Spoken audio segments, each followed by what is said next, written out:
Video দেখে বোঝা যাচ্ছে বনু এই বয়সে বয়ফ্রেন্ডের কাছ থেকে এত বেশি খেয়েছে ঠাপ যে বনুর সুপারি গাছেও ঝুলে গেছে ডাব।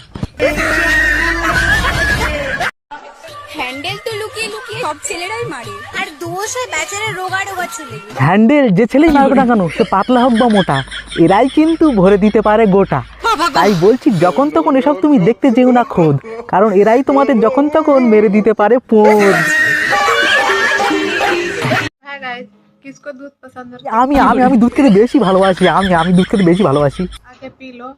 কিন্তু আমি না ওই বাসি পাত্রে রেখে দেওয়া দুধ খেতে একদম ভালোবাসি না, আমি ওই সরাসরি টেনে টেনে খেতে বেশি ভালোবাসি। बस साड़ी पहन कर आ जाओ। साड़ी पहन के आने के लिए कह रहे हो?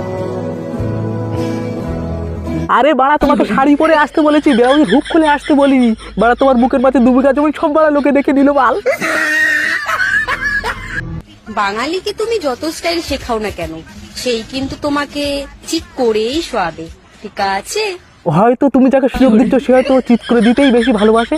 আসলে বাঙালিরা সব স্টাইলেই জানে, ডগি হগি ফগি যত রকম স্টাইল আছে। আর তোমার যদি কোনো স্টাইল জানা থাকে তো সুযোগ দিয়ে দেখো, সে স্টাইল তোমাকে দিয়ে দেবে, ঠিক আছে? रसियन में ऐसा क्या है जो लड़के बूढ़े सब बावले हुए पड़े हैं? मुझे भी जानना, बताओ।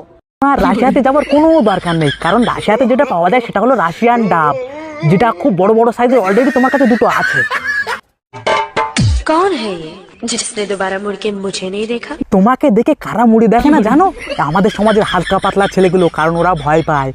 তোমার রাশিয়ান ডাব 2টো যা বড় বড় না, ওরা ভয় পায়। তুমি যদি ওদের ঘাড়ের উপর উঠে যাও, ওই রাশিয়ান ডাব যদি ওদের মুখের উপর চাপা পড়ে যায়, ওরা তো দম নিতেই পারবে না, দমের কষ্টেই মরে যাবে। এই জন্য ওরা তোমার দিকে ঘুরেও তাকায় না।